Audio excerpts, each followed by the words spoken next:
Shalom Bapak Ibu Saudara. Pada hari ini kita akan belajar kebenaran firman Tuhan yang terambil di dalam kitab Galatia pasal 5 ayat 1 sampai 6. Saya akan bacakan. Kemerdekaan Kristen. Supaya kita sungguh-sungguh merdeka, Kristus telah memerdekakan kita. Karena itu berdirilah teguh dan jangan mau lagi dikenakan kuk perhambaan. Sesungguhnya aku, Paulus, berkata kepadamu, jikalau kamu menyuatkan dirimu, Kristus sama sekali tidak akan berguna bagimu. Sekali lagi aku katakan kepada setiap orang yang menyuatkan dirinya, bahwa ia wajib melakukan seluruh hukum Taurat. Kamu lepas dari Kristus, jikalau kamu mengharapkan kebenaran oleh hukum Taurat. Kamu hidup di luar kasih karunia.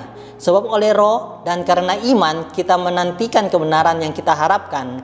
Sebab bagi orang-orang yang ada di dalam Kristus Yesus, hal bersunat atau tidak bersunat tidak mempunyai sesuatu arti. Hanya iman yang bekerja oleh kasih. Amin. Untuk kebenaran firman Tuhan, saya berikan tema khotbah pada hari ini, kemerdekaan sejati. 77 tahun kita, bangsa Indonesia telah merdeka. Secara de jure kita mengalami kemerdekaan, di mana tahun 1945 kemerdekaan Indonesia telah diproklamirkan oleh Soekarno-Hatta. Namun realita yang terjadi, walaupun secara de jure kita telah merdeka, bangsa Indonesia kadangkala belum total mengalami kemerdekaan secara de facto. Karena kenapa? Karena banyak bangsa Indonesia masih berada dalam garis kemiskinan. Mereka belum mengalami namanya kemerdekaan yang full. Itulah yang oleh sebab itu saya katakan, secara de facto beberapa bangsa Indonesia masih berada di garis kemiskinan. Demikian pula kita, orang-orang Kristen, orang-orang yang percaya, secara yuridis kita telah dimerdekakan oleh Yesus Kristus, oleh pengorbanannya di atas kayu salib, oleh darah Kristus yang telah menebus kita, menyucikan kita dari dosa. Namun realita yang terjadi hari-hari ini, banyak orang Kristen secara de facto masih terus hidup di dalam dosa. Mereka terkekang, terintimidasi dengan dosa-dosa yang mereka nikmati. Oleh karena itu, pada hari ini kita akan belajar kemerdekaan yang sejati seperti apa yang Rasul Paulus maksudkan lewat kitab Galatia ini. Setidaknya ada dua hal ciri orang Kristen yang hidup dalam kemerdekaan yang sejati. Yang pertama, yaitu di dalam ayat 1 saya bacakan demikian. Supaya kita sungguh-sungguh merdeka, Kristus telah memerdekakan kita. Karena itu berdirilah teguh dan jangan kamu lagi dikenakan kuk perhambaan. Yang pertama, supaya kita hidup dalam kemerdekaan sejati secara de facto, bukan hanya secara yuridis, yaitu kita tidak lagi menghambakan diri dalam dosa. Banyak orang Kristen kadangkala sebenarnya mereka secara yuridis telah dimerdekakan oleh Yesus Kristus, tetapi secara de facto dalam kehidupan sehari-hari mereka terus hidup dalam dosa. Ingat Bapak Ibu Saudara, hidup dalam dosa dengan jatuh di dalam dosa itu berbeda. Jatuh dalam dosa artinya semua kita orang Kristen pasti mengalami namanya kejatuhan dalam dosa, karena kita belum sempurna. Tetapi yang Tuhan mau, di saat kita jatuh, kita harus bangkit lagi. Kita terus bangkit dan bangkit dan bangkit. Tetapi berbeda dengan hidup dalam dosa. Hidup dalam dosa seperti apa? Di saat dia terjatuh dalam dosa, dia terus menikmati dosa itu. Dia tidak mau bangkit, dan tetapi dia menikmati kenikmatan dosa itu, kenikmatan duniawi, sehingga dia tidak terlepas dari dosa. Dosa banyak hal, dosa dalam persinahan, percabulan, narkoba, miras, perjudian, dan banyak hal lagi. Dosa-dosa yang apa? Yang orang-orang Kristen kadang-kala terus hidup di dalamnya, kumpul kebo dan lain sebagainya. Belum lagi dosa-dosa dalam hati, menyimpan kepahitan, amarah, dendam. Itu adalah dosa-dosa yang dari dalam.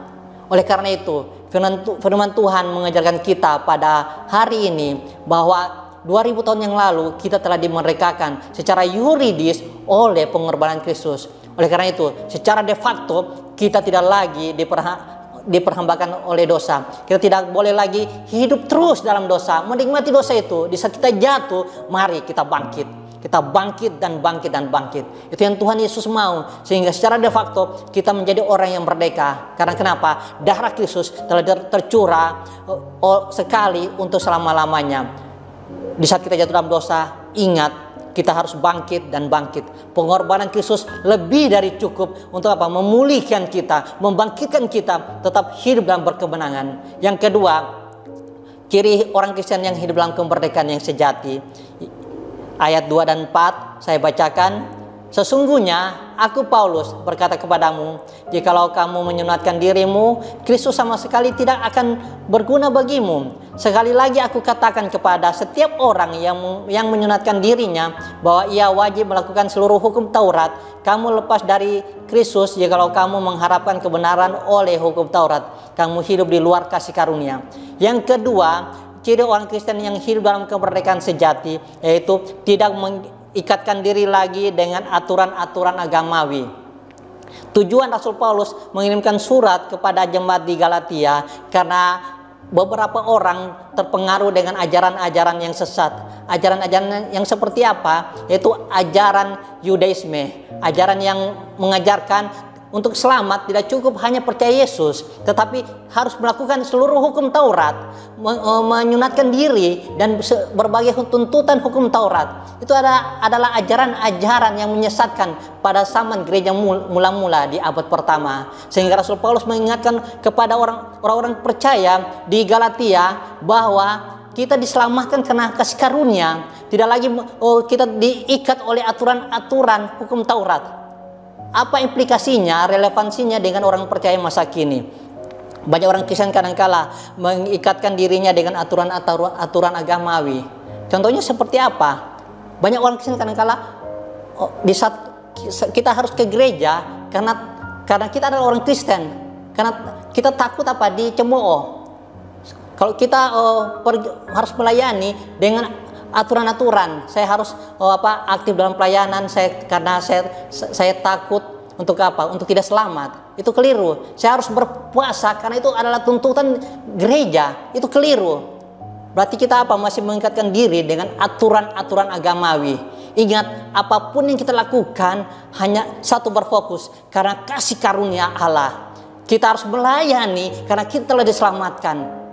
Kita harus rajin ke gereja karena kita telah diselamatkan. Kita harus berbuat baik karena kita telah diselamatkan. Kita bukan berbuat baik supaya selamat, itu keliru. Tapi kita berbuat baik karena kita telah diselamatkan. Oleh karena itu, sehingga apapun yang kita lakukan, pelayanan kita rajin ke gereja, di setiap gereja lokal kita masing-masing, kita berbuat baik, melakukan aksi sosial, hanya satu tujuannya, karena kasih Allah, karena Kristus telah berkorban untuk kita, karena Kristus telah menyelamatkan kehidupan kita. Oleh karena itu kita harus berbuat baik, bukan sebaliknya, bukan karena aturan-aturan agamawi yang seperti yang pernah dialami oleh gereja mula-mula dengan ajaran-ajaran yang menyesatkan, dengan aturan-aturan Taurat sehingga mereka harus disunatkan dan lain sebagainya. Oleh karena itu, satu alasan kita harus melayani Tuhan, satu alasan kita harus rajin ke gereja, satu alasan kita harus berbuat baik, menolong sesama. Karena apa? Karena kasih Allah yang begitu besar, karena Kristus telah mengasihi kita. Seharusnya kasih Allah yang besar itu yang telah dicurahkan bagi kita semua, kita salurkan kepada orang lain. Sehingga apapun yang kita lakukan karena kita mengasihi Allah. Dan selebih dari itu, karena Allah terlebih dahulu mengasihi kita, sudah seharusnya kita mengasihi Allah. Karena Allah terlebih dahulu mengasihi kita, sudah seharusnya kita mengasihi sesama. Apapun yang kita lakukan di gereja kita masing-masing, di dalam pelayanan, kita aktif mungkin di kegiatan-kegiatan sosial, satu alasannya, karena Allah telah mengasihi kita.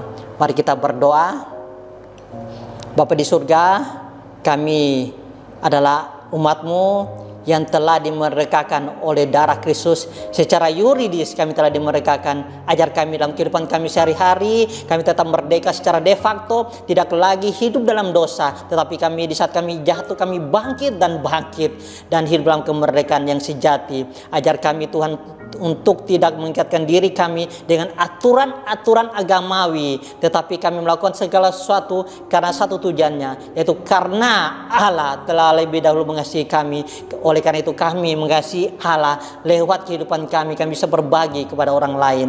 Terima kasih Bapa menerangkan firman-Mu. Ini doa kami dalam nama Tuhan Yesus Kristus yang telah berdoa. Haleluya. Amin.